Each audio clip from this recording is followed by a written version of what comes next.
संविधान को बचाए और संविधान की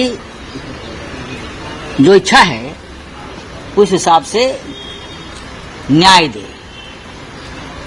लेकिन क्या ये हो रहा है सर्वोच्च न्यायालय में? न्याय देवता के हाथ से तलवार निकाल दिया और संविधान दिया, उससे क्या करने वाले आप लोग? संविधान को तो आप खत्म कर रहे हो। आंख पर की पट्टी खोल दी तो आप खुले आंख से भ्रष्टाचार देखते रहो और संविधान की हत्या देखते रहो। खुले आंख खोल कर देखते रहो। और उसका अनुभव हमने लिया है, हमारी पार्टी ने लिया है, शरद पवार साहब ने लिया है। एक संविधान के खिलाफ बनी हुई सरकार महाराष्ट्र में सर्वोच्च न्यायालय ने आंख पर पट्टी बांधकर ये सरकार चलाई। 2 साल तक तारीख पे तारीख निर्णय नहीं दिया।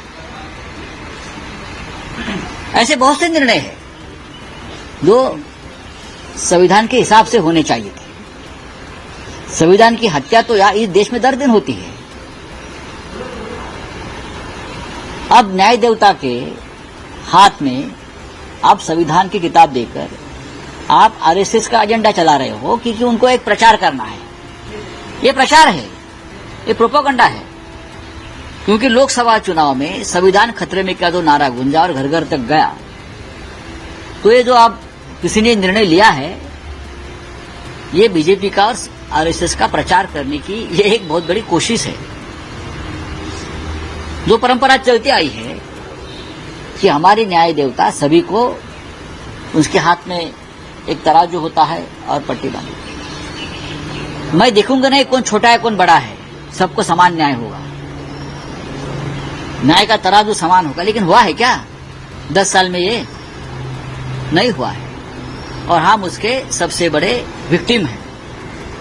मैं आदरणीय सर न्यायाधीश जी, मैं लॉर्ड्स के ये पूछूंगा कि महाराष्ट्र की विधानसभा खत्म हो गई, भंग हो गई, लेकिन आपने 40 जो ऐसे विधायक है जिसने 10th शेड्यूल का भंग किया संविधान की, उसके ऊपर आप निर्णय नहीं ले सके, तो कौन सा संविधान है?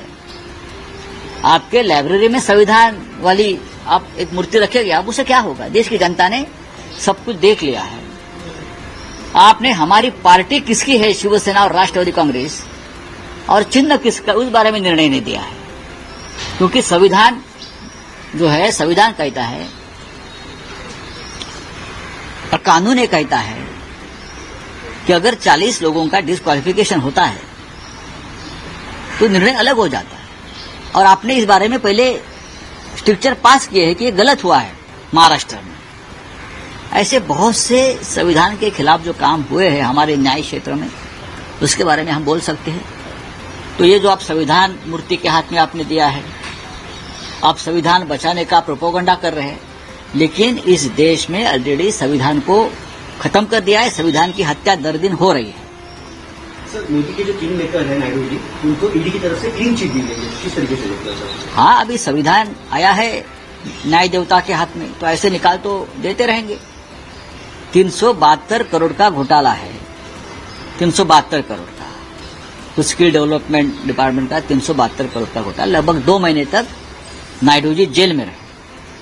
उनकी 32 करोड़ की प्रॉपर्टी कुर्ग की जब्त की। लेकिन जब नायडू जी को 16-17 उनके एमपी चुन कराए और मोदी जी को एक सपोर्ट दिया, तो अब नायडू जी को भी वॉशिंग मशीन में डालकर उनको क्लीन कर दिया, क्लीन चिट दे दिया है। ये संविधान हमारा है, आज का संविधान है, हमारा संविधान नहीं है, ये उनका संविधान है, ये उनका कानून अलग है। अब ये और कोई होगा तो ईडी वाले, सीबीआई वाले पकड़ पकड़ कर मोदी जी के पास लेके जाएंगे, मोदी जी मशीन में डाल देंगे, क्लीन होकर बाहर आ जाएंगे। देश देख रहा है। इस देश के जनता ने भी अपने आंख पर पट्टी नहीं बांधी है, वो तो पहले से खुला है। आपने अभी न्याय देवता की पट्टी खुली है आंख से।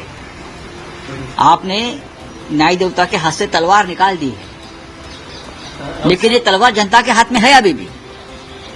हाँ, बोलिए।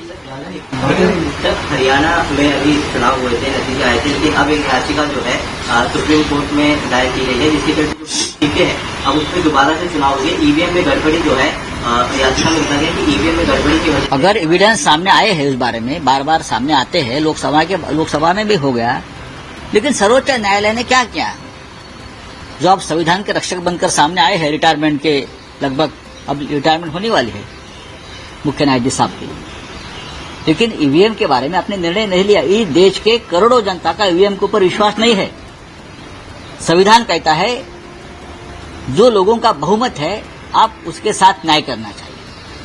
अगर इस देश की जनता चाहती है कि ईवीएम पे वोट नहीं होना चाहिए, पूरे विश्व में ईवीएम निकाल दिया है, लेकिन हमारे सर्वोच्च न्यायालय ने ईवीएम को भी क्लीन चिट दी है।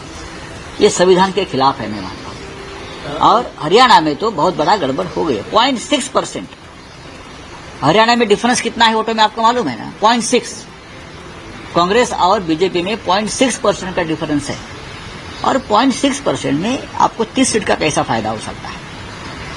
ये पूरा गणित कांग्रेस के दिग्गज लोगों ने जनता के सामने रखा है, और मुझे लगता है, मैंने भी जब देखा तो मुझे भी आश्चर्य हुआ, लेकिन मुझे नहीं लगता है कि न्यायालय में इस बारे में कोई निर्णय होगा या न्याय होगा, क्योंकि हमने देखा है महाराष्ट्र के बारे में कोई न्याय नहीं होता है। सर, महाविकास आघाड़ी की आज बैठक है। कांग्रेस ने कल दिल्ली में ये कहा कि लगभग 215 सीटों पर जो है चर्चा पूरी हो गई है, कुछ सीटों पर। देखिए, लगभग आज की हमारी आखिरी बैठक हो सकती है। आज के बाद बैठक नहीं हो सकती शायद, क्योंकि आज हमको पूरा जो विषय है सीट से बंटवारे का वो खत्म करना पड़ेगा।